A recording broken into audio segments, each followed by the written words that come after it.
I laid there, my arms placed against my sides.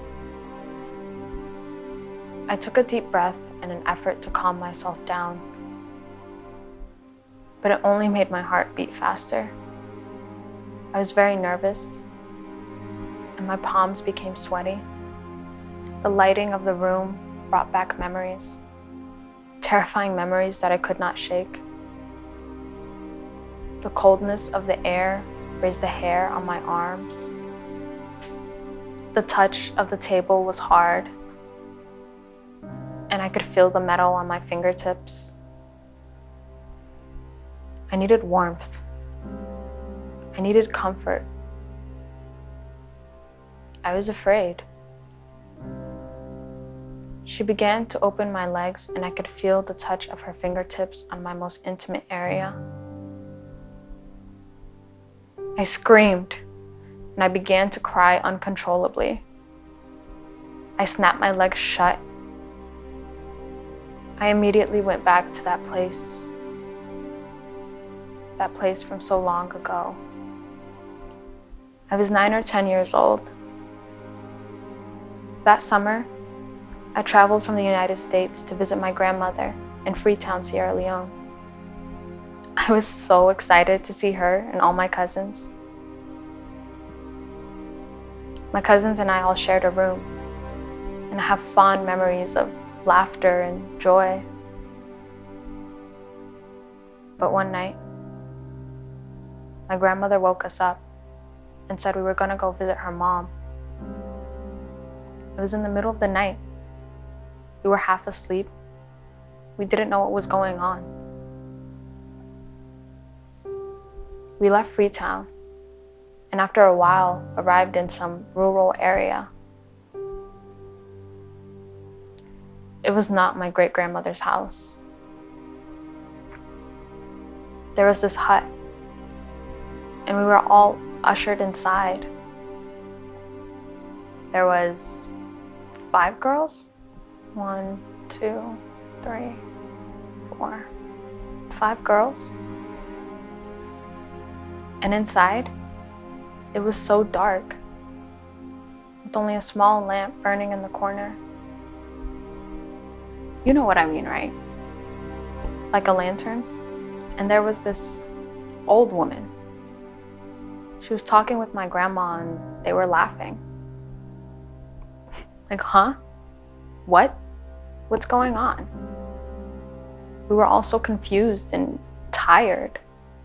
They told us to go to bed, and they laid out a sheet. But my grandmother, she went to sleep in a different room. Eventually, we all went to sleep. Then, all of a sudden, they woke us up and started splitting us into different rooms. They basically said, you go there, and you go there, and you go there. Again, I was so confused, and this was the second time I woke up that night. Like a girl needs her sleep.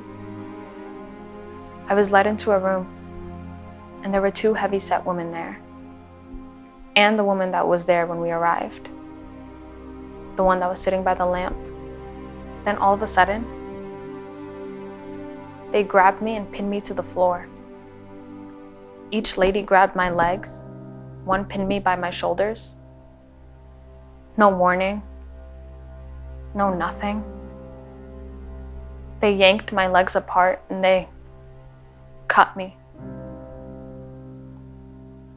It was so sharp. It was so sudden. I was so confused. I screamed out for my grandma. She didn't come. I screamed and I screamed. The more I screamed, the more pain I felt. I finally just laid there, even though it hurt so bad. I didn't understand. I felt alone. I felt abandoned. I blacked out. I felt a cool cloth placed gently on my face.